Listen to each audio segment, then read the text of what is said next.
दुनिया के सबसे बड़े चावल उत्पादक देशों में इस बार कुछ गड़बड़ हो रही है और उस गड़बड़ की आंच भारत की रसोई, किसान और आम आदमी की जेब तक पहुंचने वाली है। जो रिपोर्ट सामने आ रही हैं वो हमारे लिए एक चेतावनी सी है, क्योंकि इन रिपोर्ट्स में ये सामने आ रहा है कि वैश्विक चावल की कीमतें अब बढ़ने वाली हैं। रिपोर्ट्स के मुताबिक दुनिया भर में चावल का उत्पादन इस साल 50 लाख टन घट सकता है, जबकि खपत में 38 लाख टन की बढ़ोतरी होने की आशंका जताई जा रही है। मतलब कि सप्लाई कम, मांग ज़्यादा और इसका नतीजा हमें कीमतों में उछाल के रूप में देखने को मिल सकता है। आज की इस वीडियो में हम इसी रिपोर्ट को विस्तार से समझेंगे, क्योंकि चावल सिर्फ एक फसल नहीं है, ये भारत की खाद्य सुरक्षा, किसानों की आय और हर घर की थाली का सबसे महत्वपूर्ण हिस्सा है। नमस्कार, मेरा नाम है शुभम गुप्ता और आप देखना शुरू कर चुके हैं मार्केट टाइम्स टीवी। चलिए सबसे पहले आंकड़ों पर बात करते हैं। रिपोर्ट्स के अनुसार 2026 में चावल का कुल उत्पादन 50 लाख टन घटने का अनुमान है, जबकि खपत में 38 लाख टन की बढ़ोतरी होने की आशंका है। अब आप ये भी जान लीजिए कि सबसे प्रभावित देश इसमें कौन कौन से हैं। इसमें सबसे पहले नंबर पर आता है हमारा देश भारत, जिसकी 95% संभावना सबसे ज़्यादा प्रभावित होने की रहने वाली है।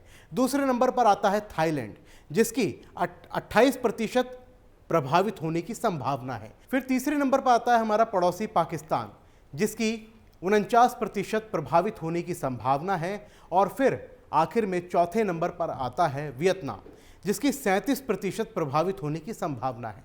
रिपोर्ट्स के मुताबिक भारत, थाईलैंड, पाकिस्तान और वियतनाम, ये चारों देश दुनिया के सबसे बड़े चावल उत्पादक हैं। इनमें उत्पादन घटने से वैश्विक सप्लाई पर भारी दबाव पड़ेगा और भारत दुनिया का सबसे बड़ा चावल उत्पादक और निर्यातक देश है। अगर वैश्विक उत्पादन घटा तो घरेलू बाजार में कीमतें बढ़ सकती हैं, निर्यात बढ़ने का दबाव बढ़ सकता है, छोटे किसानों को फायदा मिल सकता है, लेकिन उपभोक्ताओं पर इसका बोझ बढ़ेगा। बासमती और नॉन बासमती दोनों प्रभावित हो सकते हैं। अब सवाल यह है कि ये कमी क्यों हो रही है, तो इसका जवाब भी देख लीजिए आप। तो देखिए, इसका सबसे पहला कारण है मौसम की अनियमितता और अल नीनो का प्रभाव। दूसरा कारण है भू राजनीतिक तनाव यानी स्ट्रेट ऑफ हार्मुज संकट का असर। तीसरा कारण है पुरानी समस्याएं जैसे पुराने बाग, कीट और पानी की कमी। और चौथा कारण है इराक जैसे देशों ने थाईलैंड से चावल का आयात अब बंद कर दिया है, जिससे बाजार में और दबाव बढ़ा है।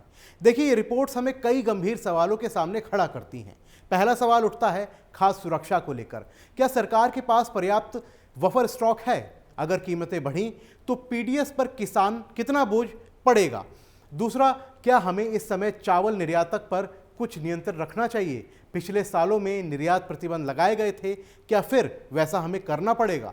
तीसरा सवाल है किसानों की आय को लेकर के। क्या छोटे किसानों को इस बढ़ती कीमत का फायदा मिल पाएगा या मंडी में बिचौलिए सारा मुनाफा हजम कर लेंगे?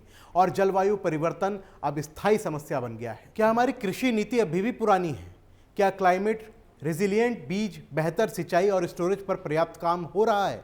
देखिए, भारत में चावल ना सिर्फ खाना है बल्कि करोड़ों किसानों की जिंदगी है। अगर हम इस बार सही तैयारी करते हैं, जैसे बेहतर भंडारण, जल संचयन, विविध फसलें और किसानों को उचित दाम देते हैं, तो ये संकट हमें मजबूत बना सकता है। लेकिन अगर हम पुरानी नीतियों पर अड़े रहे तो महंगाई बढ़ेगी और आम आदमी पर बोझ बढ़ेगा। और आपको क्या लगता है, क्या सरकार को चावल निर्यात पर अस्थायी रोक लगानी चाहिए? कमेंट बॉक्स में अपनी राय हमें ज़रूर लिखें।